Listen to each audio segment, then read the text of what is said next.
Hi friends, अगर आप एक संस्था के रूप में एनजीओ रन करते हैं और वो संस्था आपका सेक्शन 8 के रूप में काम करती है, उस केस में अगर आपके सेक्शन 8 का शेयर कैपिटल है तो शेयर कैपिटल पे डीमेटेलाइजेशन ऑफ शेयर्स अप्लीकेबल है।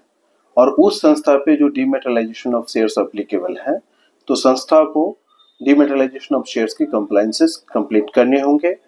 और डीमेटेलाइजेशन ऑफ शेयर्स का मतलब होता है कि जो फिजिकल शेयर्स है उसको इलेक्ट्रॉनिक फॉर्म में कन्वर्ट करना और इसके बाद ISIN नंबर जनरेट करना। ISIN नंबर जो NSDL या CDL से जनरेट होता है और इसके बाद शेयर ट्रांसफर एजेंट अपॉइंट होती है। तो ये कंप्लायंस करना जरूरी होता है।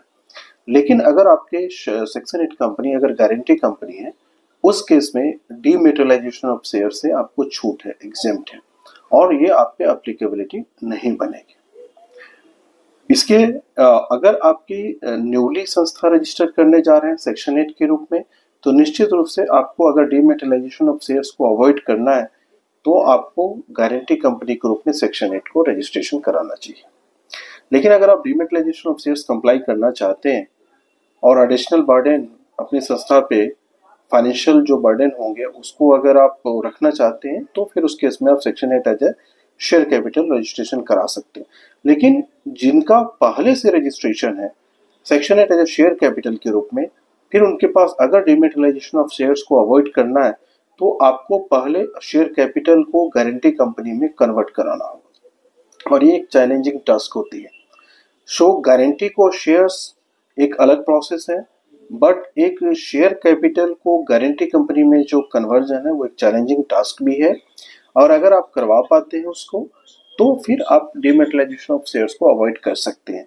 लेकिन अगर नहीं होता है तो डीमेटेलाइजेशन ऑफ शेयर्स अप्लीकेबिलिटी आप पर बनेगी और उसका कंप्लायंस करना मैंडेटरी है। अगर आप नहीं करते हैं तो उस पर आपकी जो लेट फाइलिंग फीस और पेनाल्टी है वो अप्लीकेबल होंगे। तो वैसी संस्था जिनके पास पहले से सेक्शन 8 के रूप में रजिस्ट्रेशन हो चुका है और अगर उनका शेयर कैपिटल है तो उनको प्रयास करना चाहिए कि शेयर कैपिटल को हम एक गारंटी कंपनी के रूप में कन्वर्ट करें। अगर आप कन्वर्जन कर हो जाती है सक्सेसफुली तो आप डीमेटेलाइजेशन ऑफ शेयर्स को अवॉइड करेंगे। और ये सिर्फ डीमेटेलाइजेशन ऑफ शेयर्स जब करवाते हैं और ISIN नंबर जनरेट कराते हैं, इसके बाद जो शेयर ट्रांसफर एजेंट है वो ईयरली मेंटेनेंस के रूप में कुछ पैसे चार्ज करते हैं और वो आपके लिए एक एडिशनल न्यूली एनजीओ के लिए खासकर या जो स्मॉल एनजीओ के लिए एक बर्डन साबित होता है। To get more information related to this, please subscribe our channel. Thank you.